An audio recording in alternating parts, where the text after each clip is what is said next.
Welcome to till now. आज हम बात कर रहे हैं सन 2008 के मालेगांव बम धमाके की उस ऐतिहासिक फैसले की जिसका इंतजार पूरे देश को पिछले 17 सालों से था। मुंबई की विशेष एनआईए कोर्ट ने इस केस में सभी 7 आरोपियों को निर्दोष करार दे दिया है। इनमें प्रमुख नाम है साध्वी प्रज्ञा सिंह ठाकुर, जो भोपाल से बीजेपी सांसद हैं, और लेफ्टिनेंट कर्नल प्रसाद पुरोहित, जो भारतीय सेना के अधिकारी रह चुके हैं। तो आखिर इस केस में ऐसा क्या हुआ, सबूत क्या थे और कोर्ट ने इन सभी को क्यों बरी कर दिया, आइए समझते हैं पूरी कहानी। सबसे पहले 29 दिसंबर 2008 की रात को महाराष्ट्र के मालेगांव शहर में एक ज़बरदस्त धमाका हुआ था। ये धमाका एक एलएमएल फ्रीडम बाइक में लगाए गए विस्फोटक से हुआ, जो भिक्खू चौक और अंजुमन चौक के बीच खड़ी थी। इस धमाके में 6 लोगों की मौत हुई और 100 से ज़्यादा लोग घायल हुए थे। धमाके की टाइमिंग भी बेहद संवेदनशील थी, क्योंकि उस समय रमज़ान का महीना चल रहा था और धमाका मुस्लिम बहुल इलाके में हुआ था। मामले की जांच पहले महाराष्ट्र एटीएस ने की, जिसने हिंदू कट्टरपंथी संगठन अभिनव भारत से जुड़े कई लोगों को आरोपी बताया।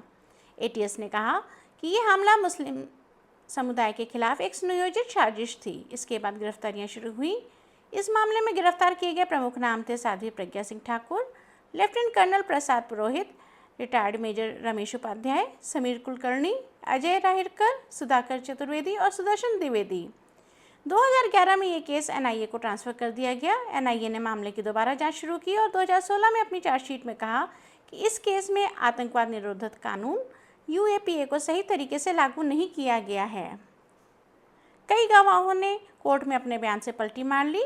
कुछ फॉरेंसिक सबूत संदिग्ध निकले। सबसे अहम बात यह रही कि जिस मोटरसाइकिल में बम रखा था उसकी मालिकाना हक को भी लेकर पुख्ता सबूत पेश नहीं किए जा सके, यानी कोर्ट में साबित नहीं हो पाया कि वो मोटरसाइकिल प्रज्ञा सिंह ठाकुर की थी। लेफ्टिनेंट कर्नल पुरोहित पर आरोप था कि उन्होंने धमाके की साजिश में हिस्सा लिया और विस्फोटकों की सप्लाई में भूमिका निभाई, लेकिन कोर्ट ने पाया कि उनके खिलाफ मिले दस्तावेज और गवाहियों में विरोधाभास है, और ये भी कि यूएपीए कानून के तहत मंजूरी की प्रक्रिया अधूरी थी। कुल मिलाकर एनआईए कोर्ट ने ये कहते हुए सभी आरोपियों को बरी कर दिया कि प्रमाण दोष सिद्धि के लिए पर्याप्त नहीं है। सुनवाई के बाद साध्वी प्रज्ञा ने कहा सत्यमेव जयते, और ये भी जोड़ा कि उन्हें राजनीति के चलते झूठे केस में फंसाया गया था।